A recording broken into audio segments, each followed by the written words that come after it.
Hi kids, and welcome back to the story of Western philosophy. The time has come. We have finally made it to the anti-democratic corrupter of youth that all honest, God-fearing Democrats tremble in the face of. Who was Socrates? Socrates was so influential that all before him were branded the pre-Socratics, like a bunch of disappointing older siblings. He ushered in a new age of philosophy. This is not bad for a philosopher who didn't leave any written works behind, but not all credit can be given to him. Who would Socrates be if not for his most famous student, Plato? Plato is the man who immortalized Socrates' story unlike any other. So who was Plato? Plato wrote dialogues, almost all between Socrates and other people. The problem is we don't know which dialogues are an accurate representation of Socrates' philosophy and which were fabricated in order for Plato to use Socrates as a mouthpiece for his own ideas. Lots of time and energy has gone into differentiating the two in order to give an account of each, but I've decided to take a different approach. I'm going to treat them as one power couple, Plato-Socrates, and share the story of Plato's character Socrates. Socrates was a menace to society. He challenged everyone, philosophers, sophists, statesmen, poets, religious figures, random innocent citizens. He cornered Protagoras in the street and said, "Protagoras, you've bamboozled Athenians for far too long with your sophistry. You do nothing but hunt after young men of wealth and rank and demand money in exchange for the semblance of an education. If knowledge is perception, then you are no wiser than a tadpole. So what gives you the right to charge money for your teachings?" Boom, Protagoras was destroyed. Heraclitus. What? I'm supposed to be dead. You claim everything is in flux. I admit, this is true of objects of sense, but not of objects of real knowledge. Everything can't be in flux. The meaning of words must be fixed, at least for a time. Otherwise, no assertion is definite, and no assertion is true rather than false. There must be something more or less constant if discourse and knowledge is to be possible. If the doctrine is that everything is in flux, then the doctrine itself must be in flux, and it would be impossible to articulate anything absolutely,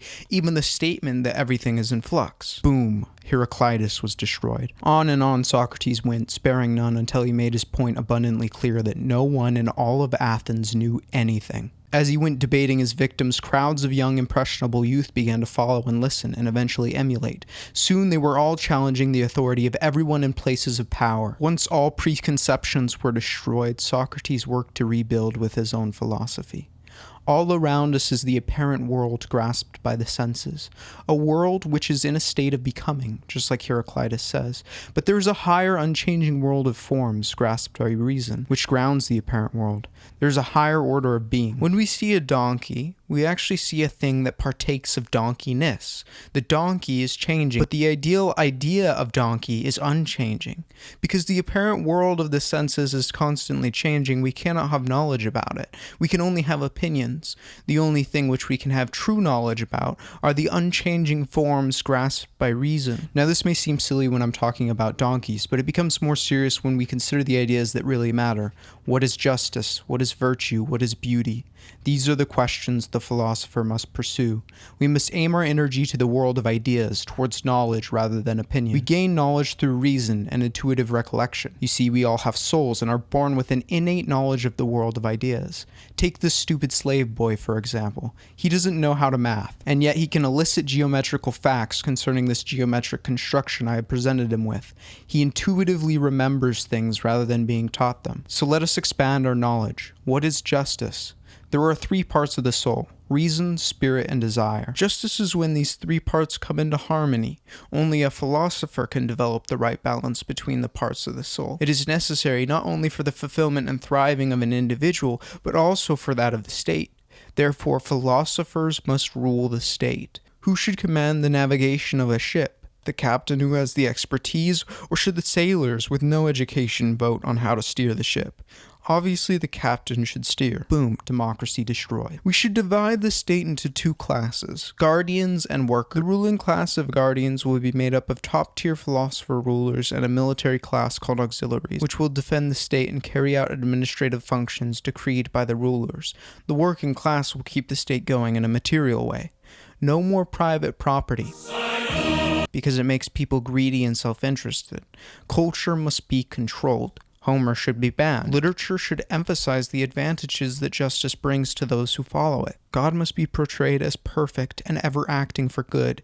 Women and men should be treated equally. We should have education for all, and reproduction should be controlled by the state to yield the best offspring. We'll pretend it's random and make a festival out of it or something.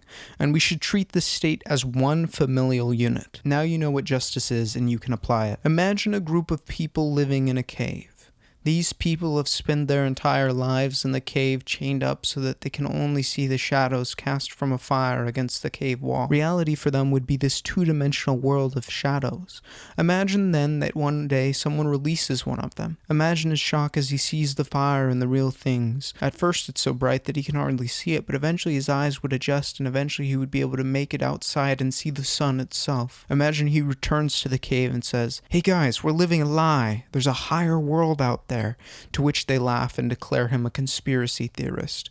"I'm not crazy, guys. Oh yeah? What's that thing on the cave wall?" But the man can't see the shadows as clearly anymore, because his eyes have adjusted to the light and can't answer the question. This confirms to those in the cave that he's lost his mind and they disregard everything he says. Nevertheless, it is our duty as just men to wait for our eyes to adjust so that we can see the shadows on the wall once more and better explain to the two fellow prisoners chained up what the meaning behind the shadows are in an attempt to eventually lead them to the light. This is the journey from becoming to being, from the world of mere appearances to the world of ideas. This is what I am doing here today, trying to teach you. After this long speech, a man named Miletus had had enough. Socrates not only challenged the authority and made a mockery of those in positions of power, but he's preaching against the democracy we have worked so hard to build. He is committing impiety by teaching his own spirituality to the impressionable youth, challenging the mythos, the cultural fabric that binds us all together. They are all being led astray and it can't be allowed to continue. Democracy has been paid for with the precious blood of many, and it can't be unraveled by a single man who thinks himself wiser than everyone else and dreams up a tyrannical society. I must prosecute him. Socrates, you are charged with impiety. How do you plead? You accuse me of not believing in the gods, but I do believe that there are gods, and in a sense higher than that which any of my accusers believe in them. And to you and to God I commit my cause, to be determined by you as is best for you and me. Yep, you're definitely guilty. Each of you can propose a punishment, and we will vote on which we will enforce. Death! He proposes death as a penalty, and what shall I propose on my part, O men of Athens? Clearly that which is my due, and what is my due? I have gone all this time where I could do the greatest good privately to every one of you. Thither I went and sought to persuade every man among you that he must look to himself and seek virtue and wisdom before he looks to his private interests. What should be done to such a one? My punishment should be given fat stacks of drachma. I am convinced that I never wronged another. I will assuredly not wrong myself. I will not say of myself that I deserve any evil or propose any penalty. Why should I? Because I'm afraid of the penalty of death which Miletus proposes, when I don't even know whether death is good or evil. Why should I propose a penalty which would certainly be evil? Shall I have myself exiled and roam city to city only to be cast out for my words? Maybe I can't make you understand. You wouldn't believe me if I said it would be a disobedience to my God, and if I said that daily to discourse about virtue, and those other things about which you hear me examining myself and others, is the greatest good of man, and that the unexamined life is not worth living, you would be even less likely to believe me. Yet what I say is true. You, my friend, are condemned to death. Today is the day you die, Socrates. Heck yeah. No, Socrates, this is sad. No, it is not. Death is a good thing for the philosopher. It's what he trains for his entire life. It is the only way a philosopher can fully escape the simple pleasures of the body and dedicate himself fully to knowledge. Oh, okay. No, it's wrong to commit suicide. Oh. Remember when I talked about the dualism of the world? No. Eternal donkeyness? Oh, yeah. Well, the soul resides in the higher world of ideas and thus has to be eternal and unchanging. There must be a life after death because the soul cannot die. Up until the time when philosophy takes over a man's soul, he's a helpless prisoner, chained hand and foot in the body, compelled to view reality not directly but only through its prison bars, wallowing in utter ignorance.